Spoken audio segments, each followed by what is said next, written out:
Kopi Joni, pencerahan hukum pagi ini adalah terkait dengan pembunuhan berencana yang diatur dalam pasal 340 KUH pidana dan pembunuhan spontan yang diatur dalam pasal 338 KUH pidana.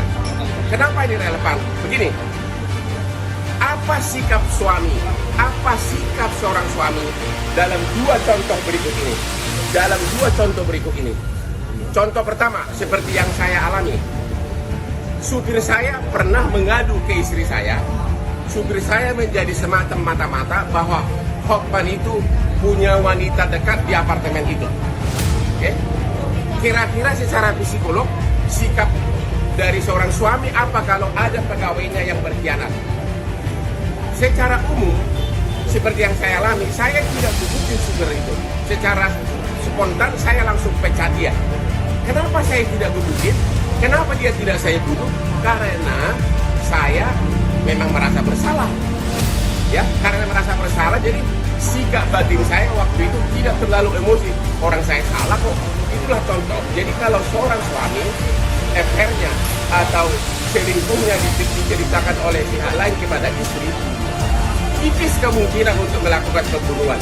Paling-paling menjatuhkan sanksi kepada pegawai tersebut. Itulah satu contoh. Contoh kedua, ini beda nih. Ini contoh kedua. Kalau seorang suami mendapat pengaduan bahwa bahwa istrinya dilecehkan secara seksual ataupun diperkosa, kira-kira apakah seorang suami tersebut hanya sekedar memecat pegawainya yang melakukan pemerkosaan atau pelecehan tersebut secara emosional? Ayo dulu kita berpikir matang-matang. Coba kita berpikir secara kejiwaan yang logis. Kalau istri kita dilecehkan secara seksual atau diperkosa dan kita temu pemerkosanya, apakah kita hanya sekedar pecat? Coba Anda mikir kepada diri sendiri. Apakah tidak emosi? Pada saat emosi itulah bisa terjadi hal-hal yang sangat brutal, misalnya digebukin atau dibunuh. Nah, kalau memang itu terjadi, jadi dalam hitungan menit, 30 menit atau 60 menit, istri saya mengadu bahwa istri saya diperkosa atau dilecehkan. Kemudian saya emosi, dan sesudah emosi akhirnya terjadi pembunuhan. Pertanyaannya, apakah itu pembunuhan spontan atau pembunuhan berencana?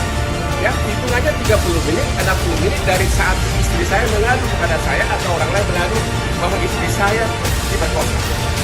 Dalam keadaan emosi, ayo panggil si pelaku. Gor, atau orang lain yang gor. Apakah itu pembunuhan spontan karena emosi atau pembunuhan berencana? Itulah yang perlu dianalisa. Namun, karena tidak ada bukti biasanya, peranan psikolog sangat berperan. Peranan psikolog sangat berperan. Dalam contoh pembunuhan kopi sianida, Jessica itu nggak ada bukti apapun bahwa dia pelaku pembunuhan. Akhirnya yang dipakai di persidangan adalah saksi ahli psikolog. Jaksa mengajukan psikolog, tim pengacara juga mengajukan psikolog. Tapi psikolog juga berbisnis. Ya, ada juga psikolog yang nggak semua ya. Ada juga yang jujur kayak gua, tapi ada juga yang memang berbisnis, jadi pendapatnya disesuaikan dengan bayaran. Oke, contoh lain. Contoh bagaimana seorang reaksi suami apabila istrinya diperkosa atau dilecehkan. Contoh katanya ada di mana? Di Madura. Apa namanya? Coba Pak Erik. Carok ya, namanya Carok. Oke.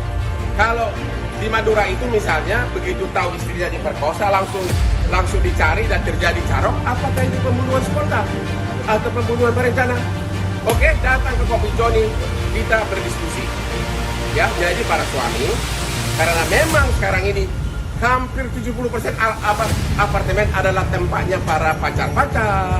Oke, jadi kalaupun dibocorkan, nggak usah marah, nggak usah. Tapi secara alamiah pasti cuma marah doang, dipecah itu yang kebocoran. Tidak akan terjadi pembunuhan, oke? Pak Onman nggak munafik kok, nggak beda dengan suamimu. Salam Pak Paris.